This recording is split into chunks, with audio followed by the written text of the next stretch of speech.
এই ভিଡ଼ିଓଟିରେ ଆଉ ଏକ ମନଛୁଆଁ ଶିକ୍ଷଣୀୟ ଗପ ପ୍ରସ୍ତୁତ କରାଯାଇଛି। ଗପଟିର ନାମ ହେଉଛି ବିଶ୍ୱାସ। ଆମର ବିଶ୍ୱାସ କିଭଳି ହେବା ଉଚିତ, ଆମେ ଯେଉଁ କାମ କରୁଛୁ ତାହା କିଭଳି ବିଶ୍ୱାସର ସହିତ କରିବା। ତେବେ ଏହି ଗପରେ ନୈତିକ ଶିକ୍ଷା ସହିତ ଓଡ଼ିଶାର ବିଭିନ୍ନ ନଦୀ ସମ୍ପର୍କରେ ମଧ୍ୟ ସୂଚନା ଦିଆଯାଇଛି। ତେବେ ନିବେଦନ କରିବି ଭିଡ଼ିଓଟିକୁ ଶେଷ ପର୍ଯ୍ୟନ୍ତ ନିଶ୍ଚିତ ଦେଖିବେ। ଅନେକ ଦିନ ଧରି ବର୍ଷା ହୋଇନଥାଏ। ମାଟି ଶୁଖି ଆଁ କଲାଣି, ଗଛଲତା ଶୁଖିଲା ପଡ଼ିଗଲେଣି। ନଦୀ, ନାଳ, ପୋଖରୀ, ଗଡ଼ିଆ କେଉଁଠି ହେଲେ ପାଣି ମୁନ୍ଦିଏ ନାହିଁ। ଦିନବେଳେ ପଦାକୁ ବାହାରିବା ଭାରି କଷ୍ଟ। ଅଂଶୁଘାତର ଭୟ। ଦିନକୁ ଦିନ ବର୍ଷାର ପରିମାଣ କମିଯିବାରୁ ଆଜି ଏ ଅବସ୍ଥା।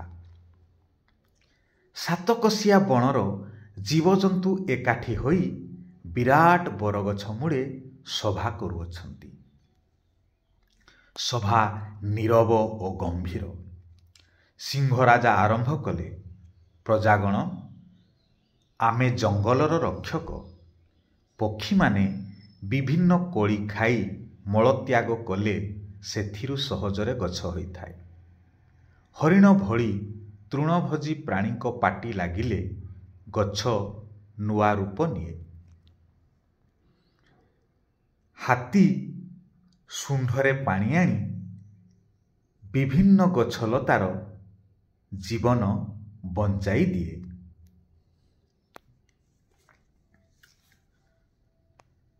ସିଂହରାଜା କହିଲେ, ଜଙ୍ଗଲ ଆଜି ଜଙ୍ଗଲ ଭଳି ଦେଖାଯାଉ ନାହିଁ।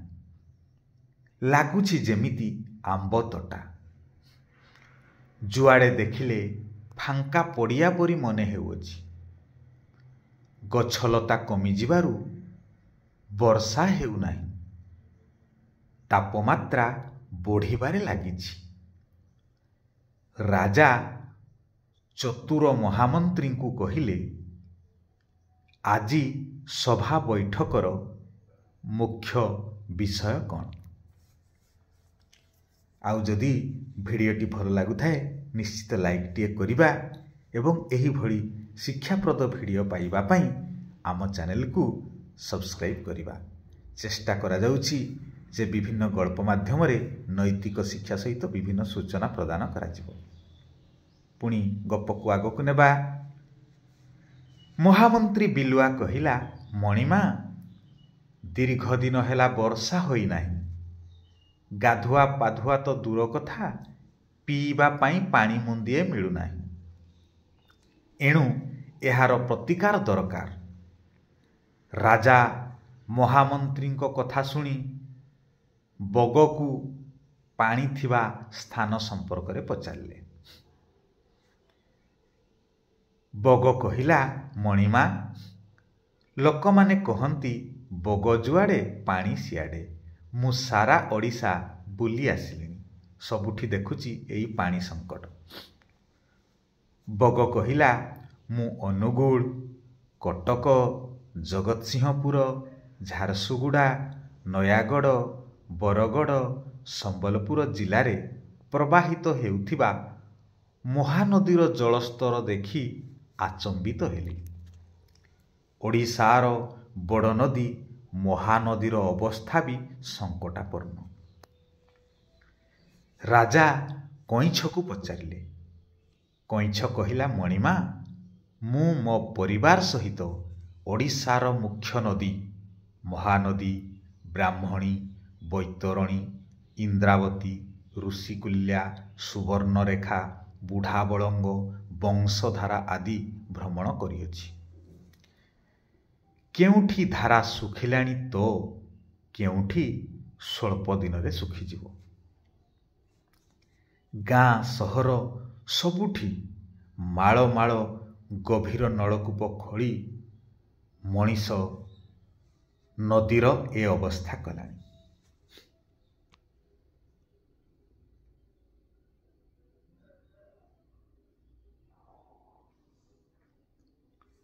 ରାଜା କହିଲେ, କୁମ୍ଭୀର, ତୁମ ମତାମତ କ'ଣ? କୁମ୍ଭୀର କହିଲା, ମଣିମା, ଓଡ଼ିଶାର ବିଭିନ୍ନ ଜିଲ୍ଲାର ମୁଖ୍ୟ ନଦୀମାନ ମୁଁ ଭ୍ରମଣ କରିଛି। ମୟୂରଭଞ୍ଜ ଜିଲ୍ଲାର ବୁଢ଼ାବଳଙ୍ଗ, ବାଲେଶ୍ୱର, ସୁବର୍ଣ୍ଣରେଖା, ଭଦ୍ରକ, କେନ୍ଦୁଝର ଓ ଯାଜପୁର ଜିଲ୍ଲାର ବୈତରଣୀ ନଦୀ, ରାୟଗଡ଼ାର ବଂଶଧାରା, ନାଗାବଳୀ, ମାଲକାନଗିରି ଜିଲ୍ଲାର କୋଲାବ ନଦୀ, ବଲାଙ୍ଗୀରରେ ପ୍ରବାହିତ ଅଙ୍ଗ ନଦୀ, ସୁକତେଲ, ପୁରୀର ଦୟା, ଭାର୍ଗବୀ, କୁଶଭଦ୍ରା, ଗଞ୍ଜାମର ଋଷିକୁଲ୍ୟା ଆଦି ସବୁ ନଦୀ ଆଜି ଶୁଖିଗଲେଣି। ମନ୍ତ୍ରୀ ହାତୀକୁ ଚାହିଁ ପଚାରିଲେ, ଗଜରାଜ, ଏହାର ପ୍ରତିକାର କିପରି କରାଯିବ? ହାତୀ କହିଲା, ମଣିମା, ଏ ବର୍ଷ ବନଦେବୀଙ୍କର ପୂଜା ହୋଇନାହିଁ। ପ୍ରତିବର୍ଷ ପୂଜା ପରେ ନିଶ୍ଚିତ ବର୍ଷା ହୋଇଥାଏ। ବିଭିନ୍ନ ପୁରାଣ ଶାସ୍ତ୍ରରେ ଜ୍ଞାନୀ ହନୁମାନଙ୍କଡ଼କୁ ଏ ସମ୍ପର୍କରେ ପଚରାଯାଉ। ହନୁମାନଙ୍କଡ଼ କହିଲା, ମଣିମା, ଓଡ଼ିଆ ମାସର ପ୍ରଥମ ଦିନ ହେଉଛି ସଂକ୍ରାନ୍ତି। ତାହା ଏକ ଶୁଭ ଦିନ। ଆସନ୍ତା ଜ୍ୟେଷ୍ଠ ମାସ ସଂକ୍ରାନ୍ତିରେ ଆମେ ବନଦେବୀଙ୍କୁ ପୂଜା କରିବା। ପୁରୀର ସାକ୍ଷୀଗୋପାଳରେ ପ୍ରଚୁର ନଡ଼ିଆ ମିଳେ। ଆମେ ସେଠାରୁ ନଡ଼ିଆ, ପୁରୀର ପିପିଲିରୁ ଚାନ୍ଦୁଆ, ଗଞ୍ଜାମର ଆସ୍କା ଚିନିକଳରୁ ଚିନି ସୁବିଧାରେ ମଗାଇ ଆଣିବା। ରାଜା କହିଲେ, ଠିକ୍ ଅଛି, ଆମେ ସଂକ୍ରାନ୍ତି ଦିନ ବନଦେବୀଙ୍କର ପୂଜା କରିବା। ସଂକ୍ରାନ୍ତି ଦିନ ସକାଳୁ ଗାଧୁଆ ପାଧୁଆ ସାରି ବନର ସବୁ ଜୀବଜନ୍ତୁ ବନଦେବୀ ନିକଟକୁ ବାହାରିଲେ। ଗଧିଆ ଗଲାବେଳେ ଛତାଟିଏ ଧରିଥାଏ। ପଚାରିବାରୁ କହିଲା, ଫେରିଲା ବେଳେ ବର୍ଷା ଆସିଲେ ଛତା ମୁଣ୍ଡାଇ ଆସିବ। ଗଧିଆର କଥା ଶୁଣି ସମସ୍ତେ ଠ ଠ ହସିଲେ। ଗଧିଆ ତଥାପି ଛତା ନେଇକି ଗଲା।